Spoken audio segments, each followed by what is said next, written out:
Nagbitaw na ng pahayag si Pangulong Bongbong. Magandang hapon mga kabisdak. Nako, yari dito si Trillanes. Walang takas ang may sala, Trillanes. Nilabasan ng warrant of arrest.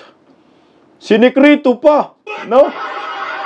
Walang losot, huli ka balbon.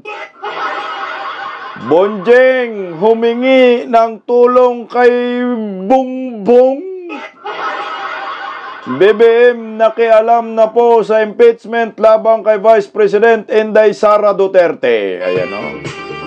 At hindi po ng dito, pahayag ni Bongbong patungkol sa impeachment ni Vice President Inday Sara.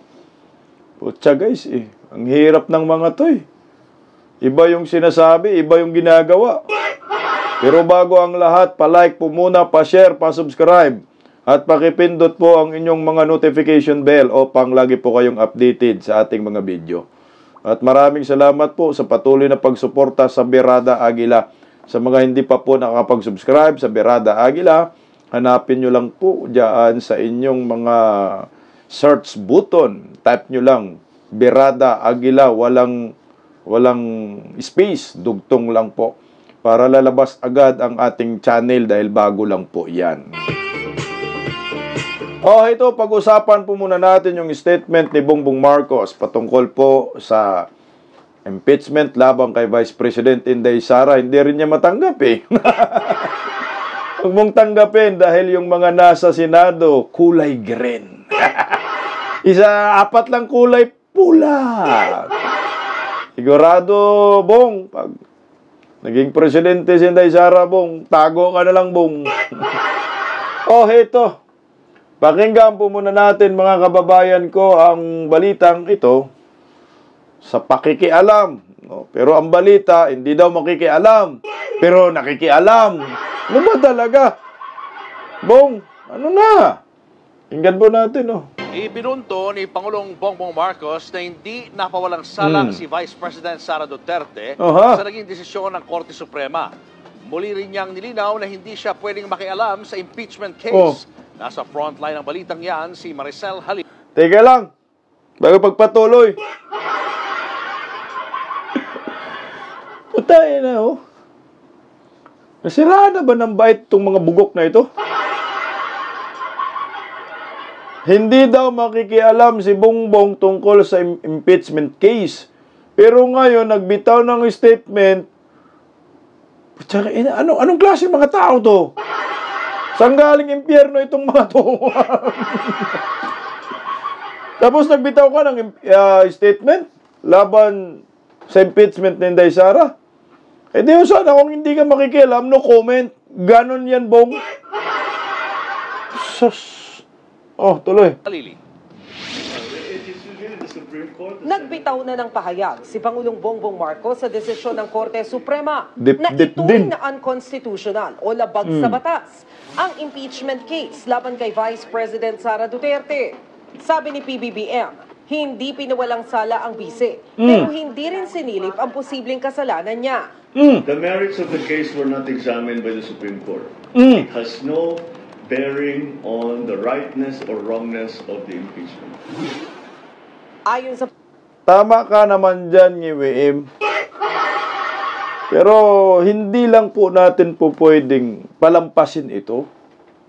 Yung mga statement niya na hindi daw siya makikialam tungkol sa impeachment, pero nagbigay siya po ng statement laban dito sa nangyayari.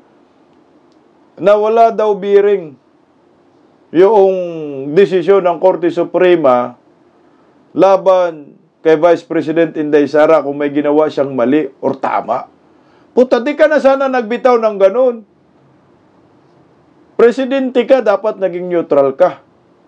Kung ayaw mong ma-impeach si Inday Sara at ayaw mong makisawsaw sa impeachment, no comment ka, i-zipper mo yung bibig mo or stapler mo, o lagyan natin ng duct tape. Ang hindi bubuka, dip-dip din naman alam naman ng taong bayan yan. Alam namin yan Hindi mo na kailangan maglabas ng statement yan. Maliwanag naman Sa taong bayan, na yung pinag-uusapan dyan ay yung jurisdiction, yung legalidad, due process na ginagawa ng mga kalyado mong mga buhaya sa Kongreso. Nilabag yung 1-year bar rule ng mga kongresista patungkol sa impeachment kasi 4 nga ho yung lumabas. Kasama yung anak mo na si Charis, oplok din yun. Pumirma din. At ikaw din, oplok ka din. Di ba? Dahil ikaw naman yung nagtulak sa anak mo. Gampanan mo ang pagkakongresista mo. Kaya yung anak mong tablarin budlat yung mata, parang walang tulog lagi. Pumirma, number 1 pa sa listahan sa pagpipirma. Kasi alam naman ho natin, ang utak ng lahat ng impeachment laban kay Vice President Inday Sara, itong si Bongbong magpinsan Romualdez. Kasi kung ayaw po niya ma-impeach si Inday Sara, no comment ka dyan, may comment ka siguro, manindigan ka. Itigil nyo yan. Kagaya kay Tatay Digong. Nung gustong i-impeach si Lini Robredo ng mga kalyado ni Tatay Digong, anong sabi ni Tatay Digong? Itigil nyo yan. Binoto yan ng taong bayan. Huwag ninyong guluhin yung pinili ng mga Pilipino. Ang problema dito kay Marcos, masyadong matalinghaga ang pagkatao nito. Iba yung lumalabas sa bibig, iba yung ginagawa. Budol nga, budol. Yun yung term. Sabi nga ni Inday Sara sa English, scammer. Nang i-scam. Magpa-scam naman ho tayo. Abot sa inyo. Dapat, no comment ka na lang. Kasi ikaw ay presidente ng Republika ng Pilipinas.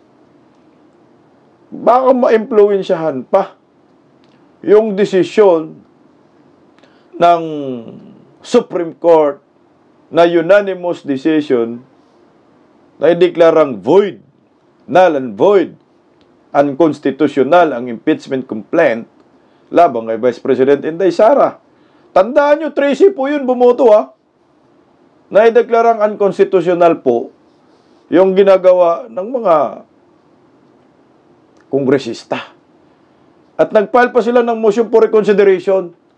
Yan ang nakakatakot dahil may bumubulong sa kanya. Patungkol dito sa impeachment, magpapatulong. Alam na natin kung sinong magpapatulong. Si Bunjing. O itutuloy po natin. Palike nga guys. Sa Pangulo, hindi ang katotohanan o kasinungalingan sa mga alegasyon ng pinagdesisyonan ng Korte Suprema, kundi ang mismong proseso ng impeachment. The procedure was faulty, was lacking. So yun ang assessment ng Supreme Court. Sa madaling sabi, may mali sa pagkaka-file ng reklamo. Hindi pa nasusuri kung may mali nga ba si VP Sara. At habang may bumubulong raw kay Pangulong Marcos na tumulong o makialam, klaro ang kanyang sagot. Sorry, problema niya yan. The executive has no role in this. The president has no role. I'm an impeachable officer. I cannot involve myself in any of this. It would be highly improper for me to tell my friends who are in the Senate and who are in the House na ito yung dapat ninyong gawin. Tingnan lang. Highly improper yun. Tingnan mo Nyor, inamin mo rin dyan na hindi sumunod sa tamang proseso ang mga kongresista. Siguro naman, ang mga Supreme Court justices ay hindi ho magkakamaling mag-reverse sa kagustuhan ng pinsan mo. May bumulong daw May bumulong. Insan, tulungan mo naman kami, insan. Pa-reverse natin. Patuloy natin yung impeachment. Sabi niya, puta, kasalanan nyo yan. Wala kaming pakialam dyan. Kunyari ka pa, Ako, para sa akin,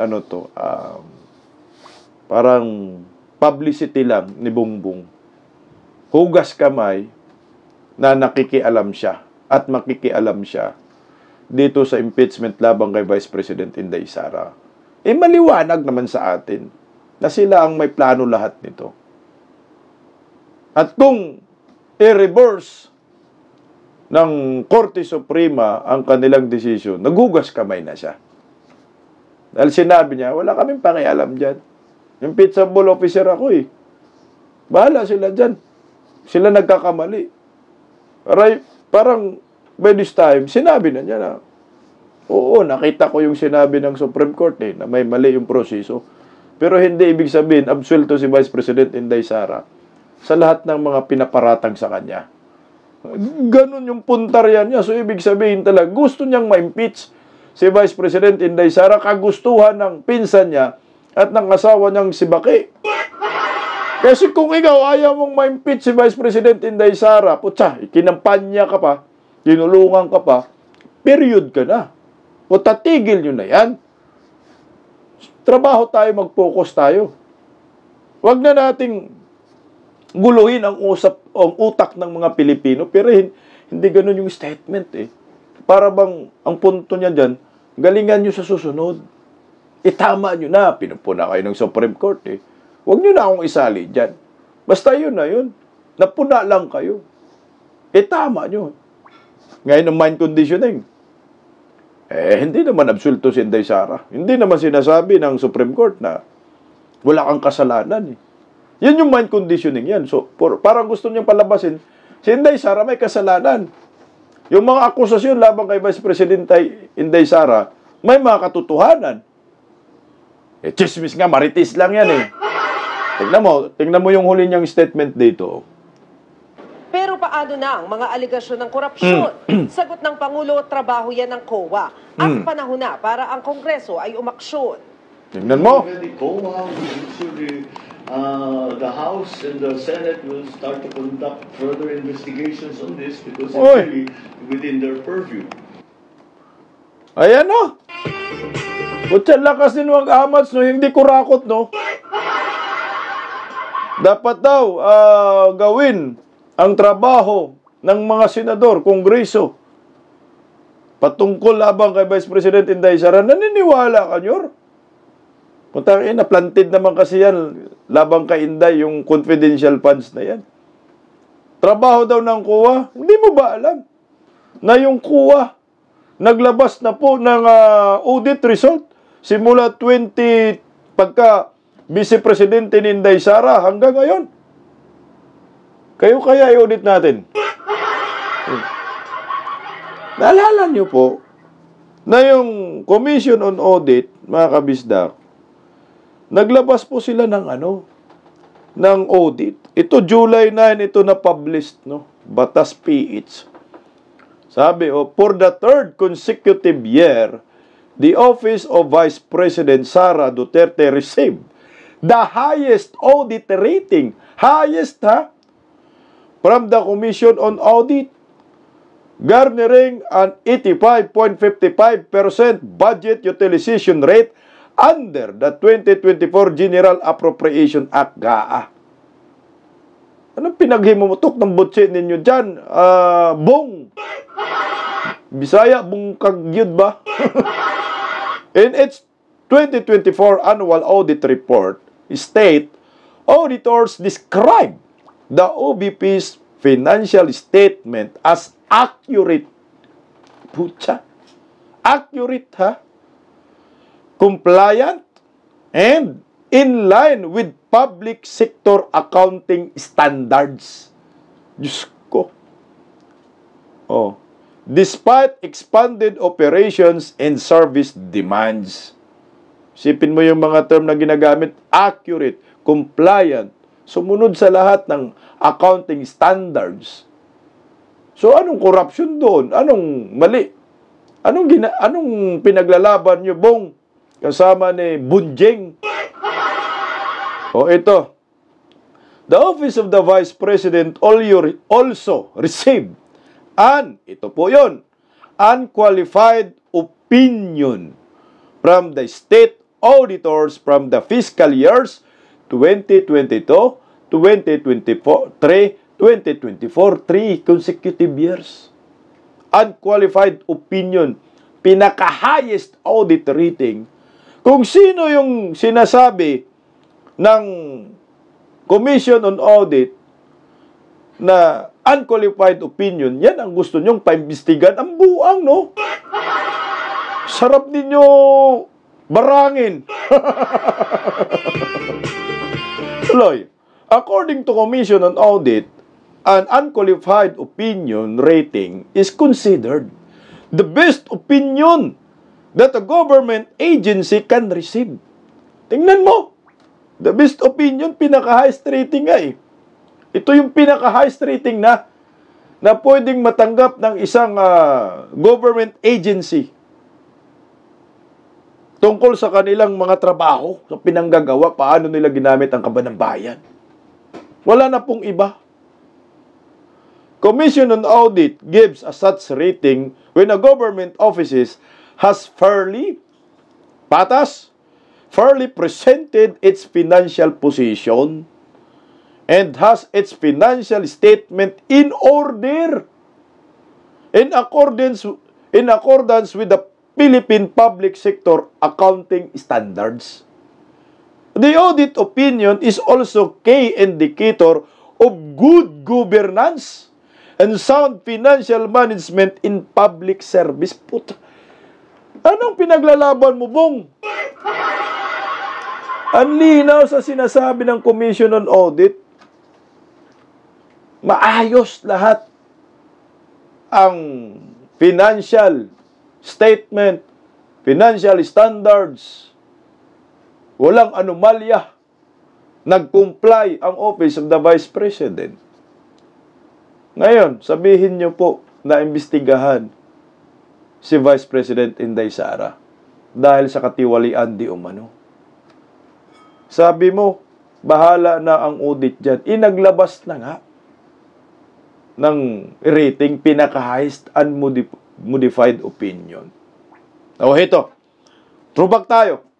Pakinggan natin yung statement ng spokesperson. May spokesperson si Vice President Inday Sara na eh.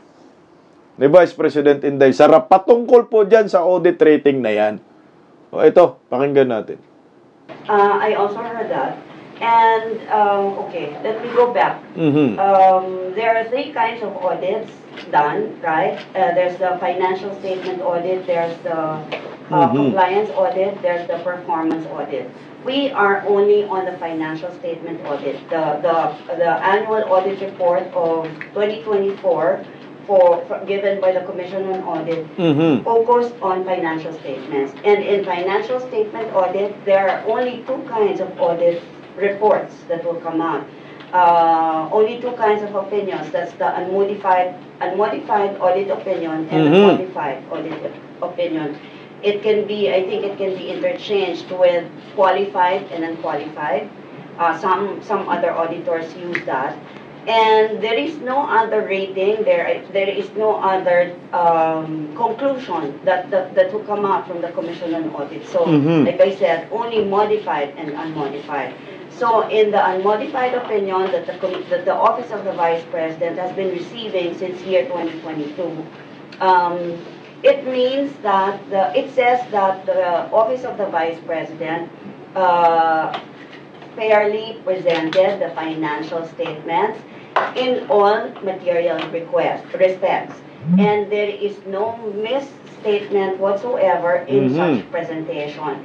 In Tagalog, ang sabi po ng Commission on Audit ay maayos na nailahad ang financial statements, maayos na naipresenta sa Commission on Audit. Correct. At wala, in all respects, sa lahat ng anggulo ng financial statements, at wala po silang nakitang material misstatement. Ibig sabihin po, ang Tagalog ng misstatement, maling pagkakasulat or maling data or maling report, information na naibigay.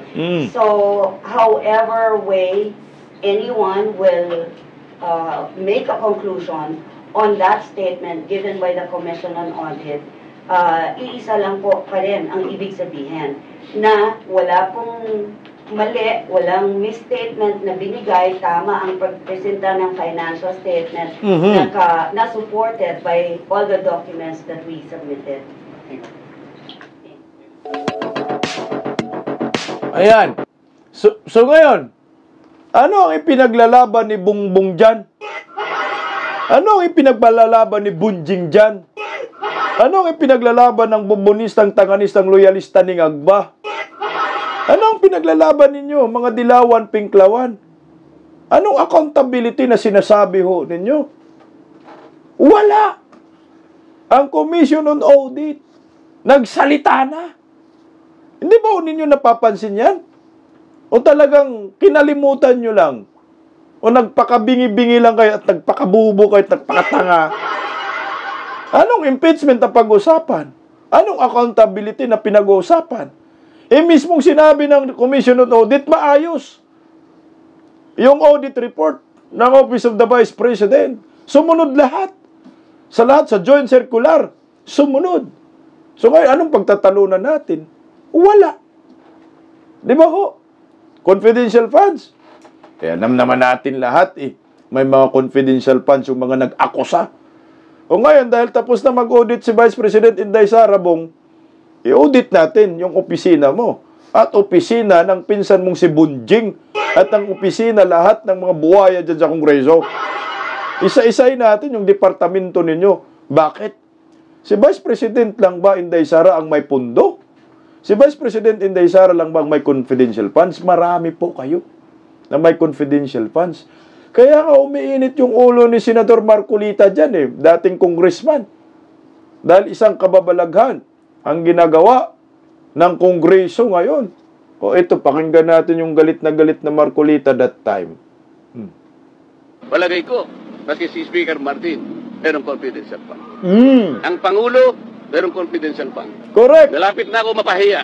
Nahihiya na nga rin ako Siguro nahahalata ninyo Nakakahiya talaga. Hindi ito yung House of Representatives na pinusukan ko noong 2004. Hindi po ganito. Malapit na po akong mag-graduate next year. Hindi ko pa makikita ang lahat na hindi dapat gawin ng isang institution kagaya ng House of Representatives. Ang House of Representatives po ay isang parliamentary institution. Correct. Dito po ginagawa ang lahat ng pagdidebate. Lilitaw po dito yung makatwirang pangangatwiran kung anong argumento ang mabisa. Hindi nila dapat sansalain, hindi na dapat pigilin ang magsasalita sapagkat pare-pareho ang members. Ito. Galit na galit yung sikat na senador.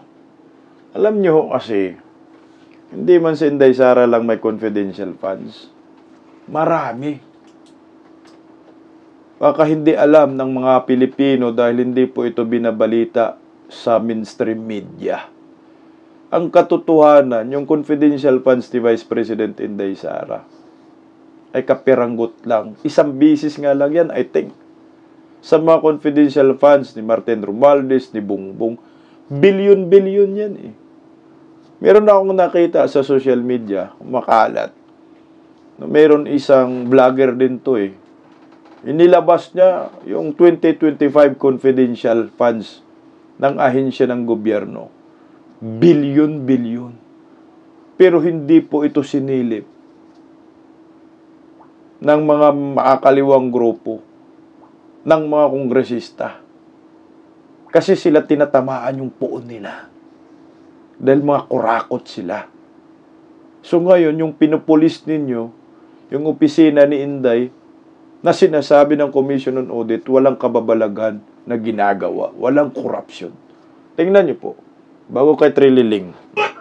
Panoorin niyo po mga kabisdakto. Nasaan na yung mga naghahanap at nagko-question sa confidential fund ni OVP? Bakit hindi nyo tignan ang confidential ng mga departamentong ito at ang mga presyo ng confidential fund na nasa kanila? 2025 Office of the President, 4.5 billion yan. DND, 1.8 1.8 billion. National Defense, National Intelligence Coordinating, halos mag-1 bilyon. Correct. Ayan, So pagdating sa Department OVP, of Interior, Local Government. zero. Department so, sino of ngayon Justice, ang naghahanap ng Philippine Drug confidential fund ni Agency, BP? Department of Hanapin nyo rin Transportation. kung nasaan ang mga confidential ng mga ito. Ayan. Ayan po, mga kabisdak. Teka lang, ha. Yung mga confidential funds na yan, National Security Council, Department of Social Welfare, Office of the Prosecutor, Advisor, I think ganun eh.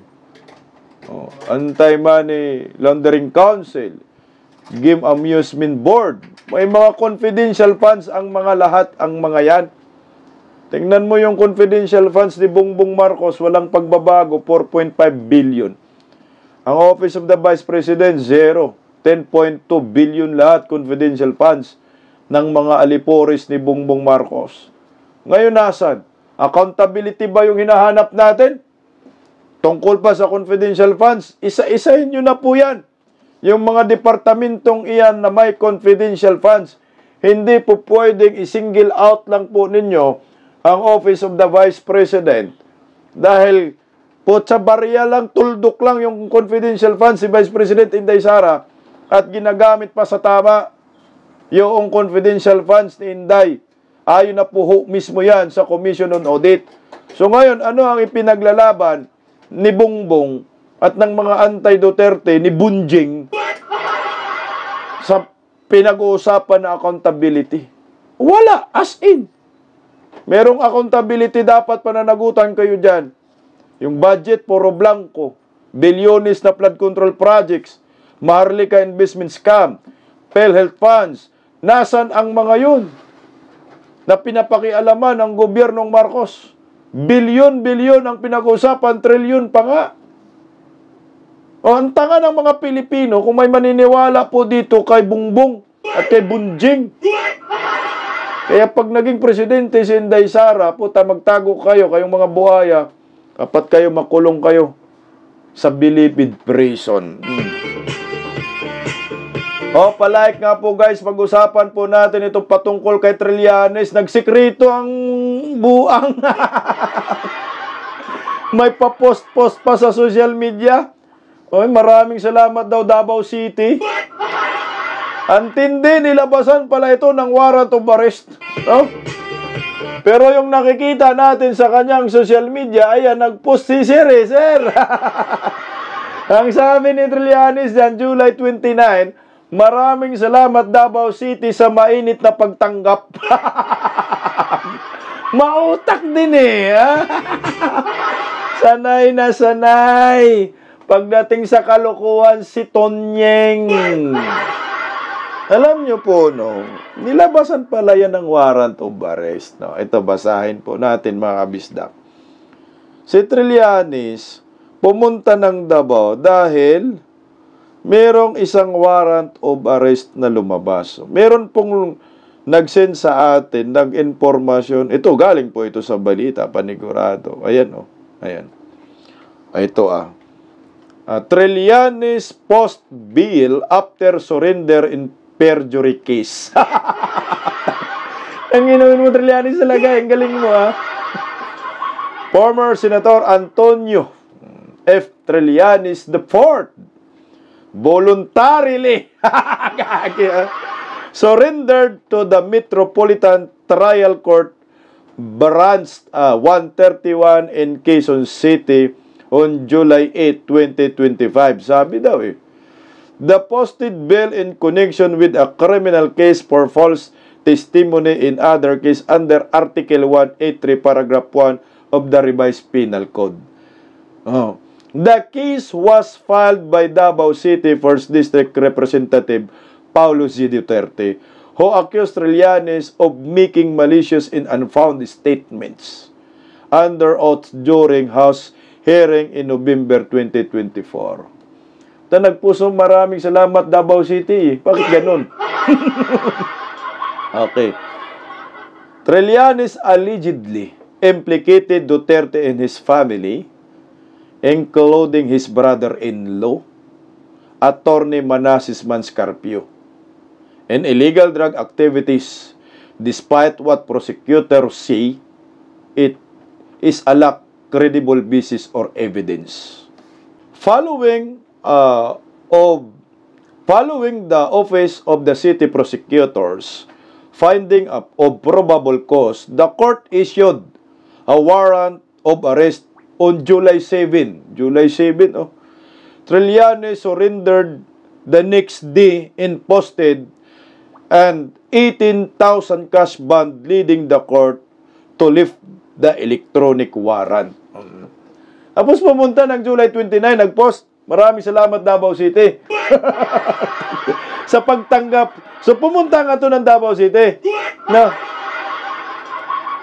voluntary surrender daw siya nakalagay. This, however, is not the only legal trouble hounding the former senator. Aside from the Quezon City case, Trillanes is also facing other criminal complaints filed by Attorney Mans Carpio, the husband of Vice President Inday Sara Duterte.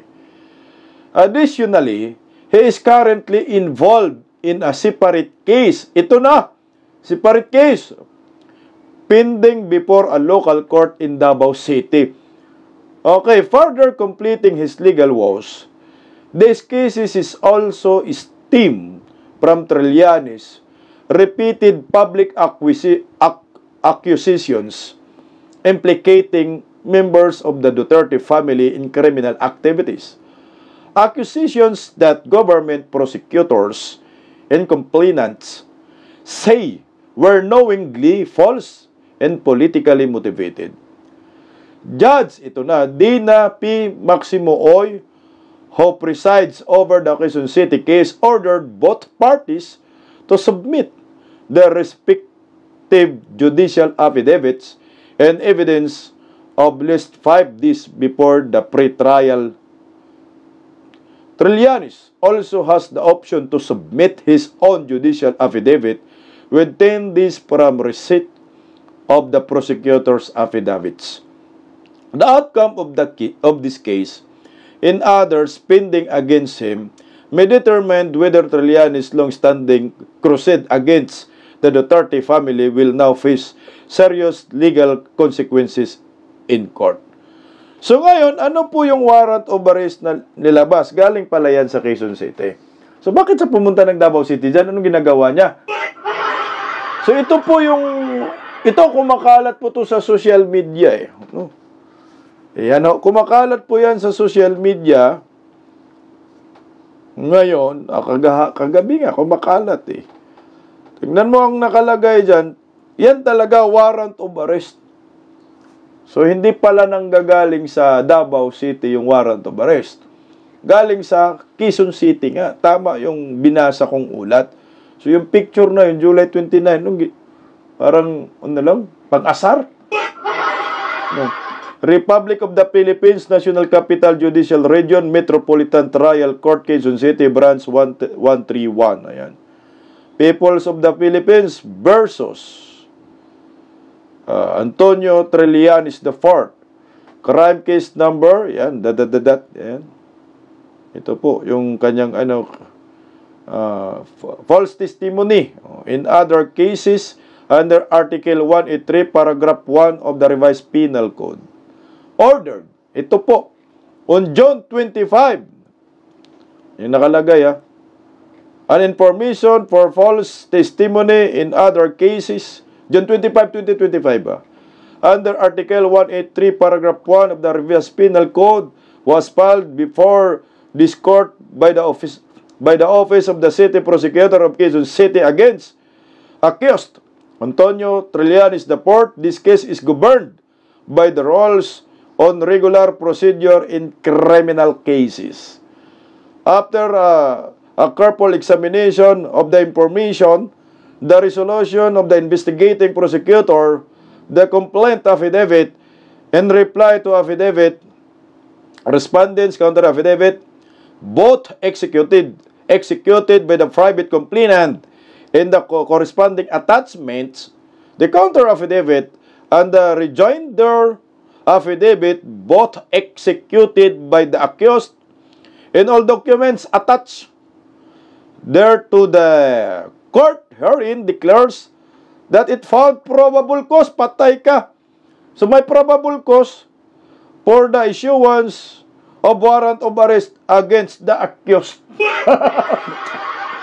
Ba't hindi ito pinusasan, no?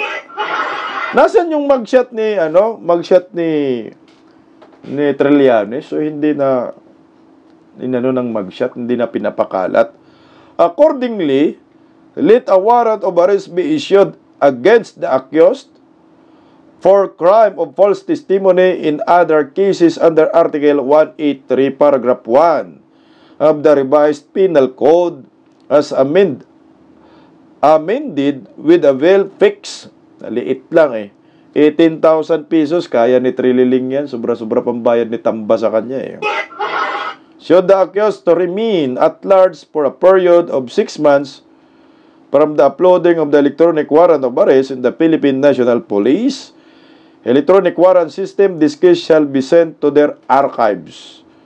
For orderly proceeding, set this case for monitoring hearing and the implementation and service of warrant of arrest January 26, January 26, 2025. Tama? At 1 in the afternoon.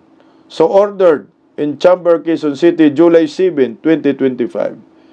Dina Maximo Oy. Ayun, may nakalagay dito. For the orderly proceeding set is the monitoring hearing. Yung hearing pala. January 26. Yung hearing pala to. So ngayon, in Chamber, Quezon City, July 7, 2025, Dina Maximo Oy, presiding judge. May legit na pirma, mga kabisdak. So hindi na mugshot inunahan ni Trillanes kasi electronic pala to, nakikita, no? So pag may abogado ka, namomonitor nila kung lalabasan ka ng warrant of arrest. So ang resulta, ito yun. So, inunahan niya. Surrendered, voluntary surrendered yung nakalagay. Kaya walang mugshot. So, ayan na po. Pinatunayan na po mismo ng Quezon City Regional Trial Court na gawa-gawa lang lahat ng mga paratang ni Trillanes dahil nakasuhan po siya. Merong probable cause, nilabasan ng warrant of arrest. Sa sunod dito, kulong na talaga. Ayan po mga kabisdak, maraming salamat po. Kita-kits po tayo mamaya alas 8:30 dito sa Bisdak Pilipinas. Mabuhay po tayo mga Pilipino. Bisdak Pilipinas, God first. Maraming salamat po.